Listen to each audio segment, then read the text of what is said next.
ណីឃាតកម្មដ៏កាចសាហាវមួយបានកាត់ឡើងដោយបុរសជាប្តីបានសម្លាប់ប្រពន្ធដែលមានផ្ទៃពោះម្ដាយក្មេកនិងក្មួយសរុប10នាក់រួចប្រមូលកលើគ្នាចាក់សាំងដុតដើម្បីបំបត្តិភស្តុតាងដោយយោងទៅតាមការចុះផ្សាយរបស់កាសែតកោះសន្តិភាពបានលើកឡើងថារឿងរ៉ាវដ៏រន្ធត់មួយដែលកម្រនឹងកើតឡើងណាស់នៅតំបន់ជនបទដាច់ស្រយាលដោយបុរសជាប្តីបានឆ្លោះជាមួយប្រពន្ធមានផ្ទៃពោះក៏កើតមានជាអំពើហិង្សាឈានទៅដល់ករណីឃាតកម្មយ៉ាងសាហាវដោយបុរសរូបនោះបានសម្លាប់ក្មួយដោយចាក់សាំងដុតប្រពន្ធដែលមានផ្ទៃពោះរួមទាំងម្ដាយក្មេកសរុបរហូតទៅដល់10នាក់ឯណោះហេតុការណ៍នេះបានកើតឡើងនៅផ្ទះចាំចំការមួយកន្លែងស្ថិតក្នុងភូមិទួលសម្បួរឃុំទួលសម្បួរស្រុកស្ទឹងត្រង់នៅយប់ទៀបភ្លឺម៉ោង5ឈានចូលព្រឹកថ្ងៃទី23ខែវិច្ឆិកាឆ្នាំ2025ក្រោយហេតុការណ៍នេះកើតឡើងកងកម្លាំងសមត្ថកិច្ចបានចុះស្រាវជ្រាវជាបន្ទាន់ក្រោមបញ្ជា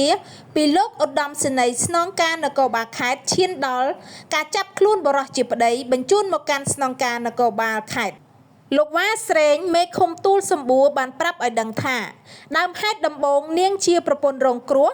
និងបានឆ្លោះគ្នាជាមួយប្តីដោយទ្រាំមិនបានស្ត្រីជាប្រពន្ធក៏បានរត់មកផ្ទះម្ដាយនៅភូមិពូនដែលមានចម្ងាយប្រមាណជាង5គីឡូម៉ែត្រពីផ្ទះរបស់ខ្លួនបន្ទាប់មកប្តីដែលមានអាយុជាង20ឆ្នាំខឹងសម្បានឹងប្រពន្ធក៏ជិះម៉ូតូមកតាមរករឿងដល់ផ្ទះម្ដាយក្មេកថែមទៀតផងគ្រានោះប្តីបានប្រព្រឹត្តនៅអំពើឃាតកម្មដោយសាហាវសម្រាប់ក្មួយនៅផ្ទះនោះទាំងអស់រួមទាំងប្រពន្ធដែលមានកូននៅក្នុងផ្ទៃនិងម្ដាយក្មេកដោយបានដាក់កលើគ្នារួចចាក់សាំងដុតកំទេចចោលដើម្បីបំបត្តិភស្តុតាងក្រោយពីកើតហេតុវត្ថុតាងដែលនៅសល់គឺមានប្រេងសាំងជិត1ប៊ីដុងដែលបុរសជាប្តីបានទិញយកមកដើម្បីប្រព្រឹត្តអំពើឃាតកម្មដែលពុំដែលកើតមានទួលតែសោះនៅក្នុងភូមិឃុំមួយនេះលោកមេឃុំបានបន្តឲ្យដឹងទៀតថារួមទាំងក្មួយដែលរត់មកក្រៅផ្ទះក៏ត្រូវបានបុរសរូបនេះតាមចាប់មកសម្លាប់ទាំងពួយតែម្ដងសរុបទៅកាន់ទៅដល់10នាក់ក្រោយពីសម្លាប់មនុស្សជាសមាជិកក្រុមគ្រួសាររបស់ខ្លួនច្រើនបែបនេះក៏បានជិះម៉ូតូគេចខ្លួនមកផ្ទះរបស់ខ្លួនវិញនិងព្យាយាមជិះម៉ូតូរត់គេចដែរតែត្រូវកម្លាំងនគរបាលមូលដ្ឋានចាប់ស្ទាក់បានដោយឡែកមន្ត្រីសាលាក្រុងស្ទឹងត្រង់មួយរូបបានប្រាប់ឲ្យដឹងដែរថាក្រោយពីមានករណីឃាតកម្មដ៏ឃោរឃៅមួយនេះកម្លាំងសមត្ថកិច្ចគ្រប់លំដាប់ថ្នាក់បានចុះទៅដល់គោលដៅ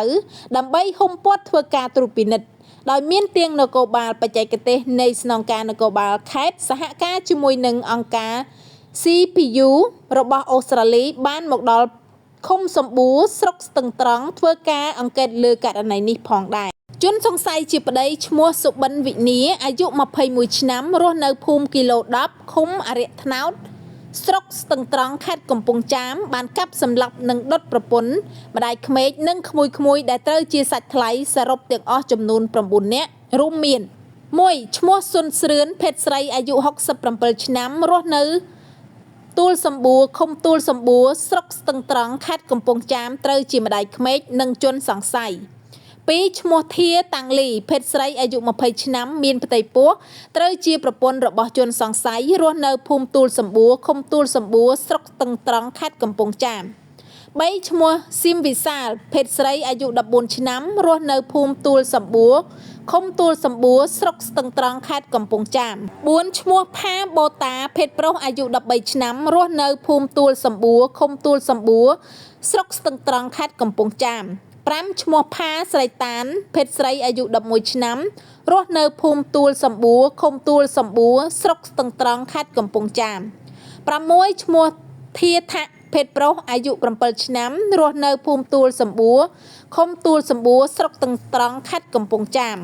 ទី7ឈ្មោះផាសុភ័ក្រភេទប្រុសអាយុ7ឆ្នាំរស់នៅភូមិទួលសម្បួរឃុំទួលសម្បួរស្រុកស្ទឹងត្រង់ខេត្តកំពង់ចាម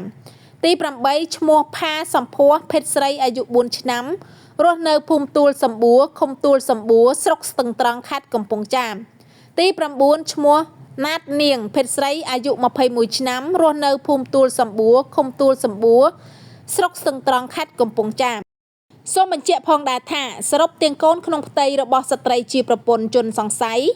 ផងនោះមានអ្នកស្លាប់ទាំងអស់រហូតចំនួន10នាក់បច្ចុប្បន្នជនសង្ស័យឈ្មោះសុបិនវិញ្ញាខាងលើត្រូវបាននគរបាលស្នងការ ខត់ខ្លួនដើម្បីកសាងសំណុំរឿងតាមនីតិវិធីករណីអំពើហិង្សាខាងលើនេះដែលមានលក្ខណៈឃោរឃៅបែបនេះនៅក្នុងខេត្តកំពង់ចាមមិនដែលធ្លាប់មានកាត់ឡើងទាល់តែសោះទើបតែមានមួយករណីនេះចាបងប្អូនទាំងអស់គ្នានេះគឺជាព័ត៌មានមួយដ៏សោកសៅហើយយើងមានតែការចូលរួមរំលែកទុក្ខទៅកាន់ក្រុមគ្រួសារនៃសពដែលបានបាត់បង់នៅញាតិសន្តានបាត់បង់កូនបាត់បង់ម្ដាយនិងបាត់បង់មនុស្សជាទីស្រឡាញ់របស់ខ្លួនអញ្ចឹងអ្វីដែលយើងរៀនបាននៅក្នុងសារព័ត៌មានមួយនេះគឺកំហឹងមួយឆាវបានធ្វើឲ្យខូចខាតបានធ្វើឲ្យបាត់បង់នៅអាយុជីវិតមនុស្សជាច្រើនបាត់បង់នៅមនុស្សជាទីស្រឡាញ់ដោយសារតែកំហឹងអរគុណបងប្អូនទាំងអស់គ្នាសម្រាប់ការទស្សនានៅវីដេអូមួយនេះអរគុណបងប្អូនយើងជួបគ្នាបន្តទៀតនៅវីដេអូក្រោយ